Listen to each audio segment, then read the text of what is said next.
Hello, my name's Ely Percy and I'm going to read a short story called Gillian the Voodoo Doll. Gillian the Voodoo Doll is shrinking. She's lying face up, naked, submerged in ice-cold water inside a square white oven-proof pasta date dish that says lasagna, cannelloni, spaghetti, tagliatelle. An hour ago, she was splayed out on the marble chopping board in our Nana's kitchen, underneath the herbs and spices cupboard, with silver pins poking through the soles of her feet. She was a good half-inch taller then, and my sister was contemplating cleaving off her limbs with a boning knife. Gillian the Voodoo Doll has yellow hair that looks like a croissant and a bullseye target in the middle of her forehead. Her eyes are two black crosses, and her mouth is a banana-shaped smudge. My sister Freya, who is 2 years older and twice as nice as me, or so everyone says, got Gillian as a gift last Christmas, and up until today, she'd never actually removed her from her plastic packet. The real Gillian, a 20-something cheerleading coach with control issues and a truth-telling problem, was going to pay. She'll think someone's put broken bottles in her jazz shoes, muttered Freya, the next time she does a routine. If you truly believe, Nana Bathsheba read aloud, gleefully from the instructions that came with the wee diagrams that show you how to grow your own voodoo doll, then your energy will be transformed into reality.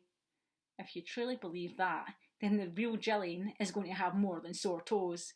She's going to have terrific menstrual cramps this month, judging from the way Nana Bathsheba was stabbing her with gusto between the legs. It's probably a good thing that I came in and distracted them both when I did, or else Gillian would be a cadaver by now. I have to admit though, this voodoo caper is better than turning the idiot boys from my biology class into frogs, which is what I did yesterday, but that's another story. I enjoyed joining Gillian the Voodoo Doll's legs together like a kebab and putting her hand on her heart so that she looked like she was making a solemn promise. The real Gillian had been promising to pay my sister for months. She'd employed Freya as an assistant coach for her squad, and what started off as an assurance that she would get £7.50 an hour soon dropped to a fiver, before being whittled down to approximately £3.75 when her wages finally made it to the bank. Gillian the Voodoo Doll grins up at me. I roll my eyes, sit down at the dinner table, and begin doodling inverted pentagrams in the margins of my homework journal. When I look back at her 5 minutes later, I realise someone, probably Nana Bathsheba, has apparated in and out of the kitchen on the fly and flipped Gillian over, face down, so that it looks like she's drowning. Gillian has pale brown stitches drawn on her back, as well as her shoulders, legs, and her left arse cheek. Her head resembles a dented melon now. There's a picture of an olive tree at the bottom of the pasta bake dish, and one of the branches looks like a spear going through Gillian's neck. The surrounding olives are like blobs of black blood. I turn Gillian over again.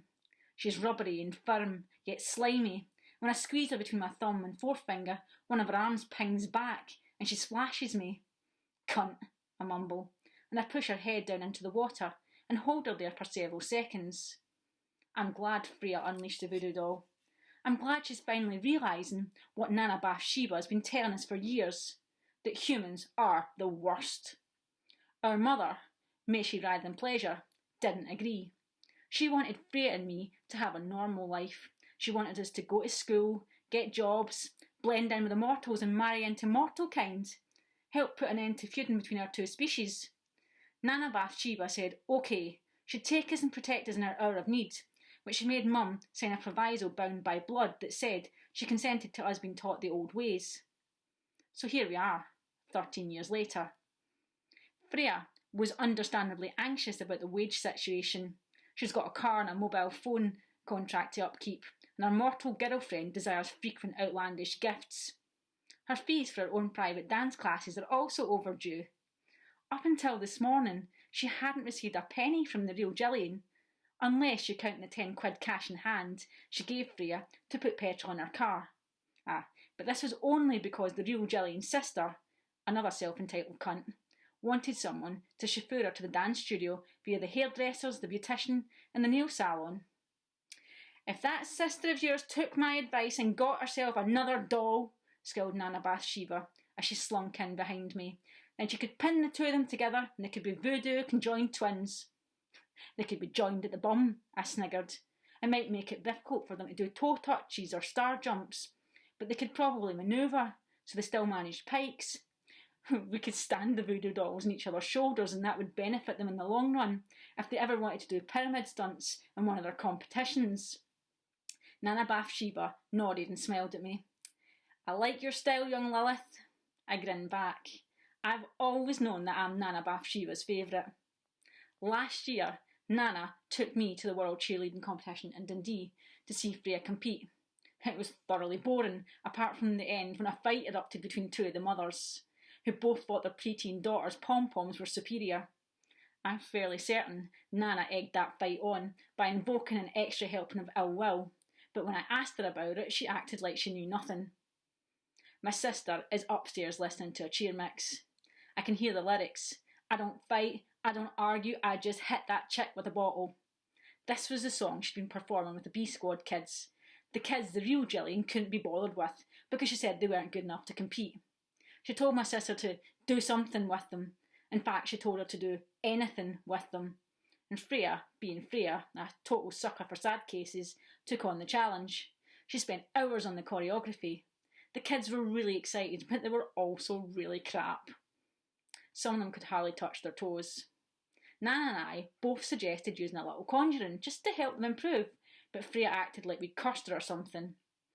It took several weeks, but the little humans finally managed simple moves without our help.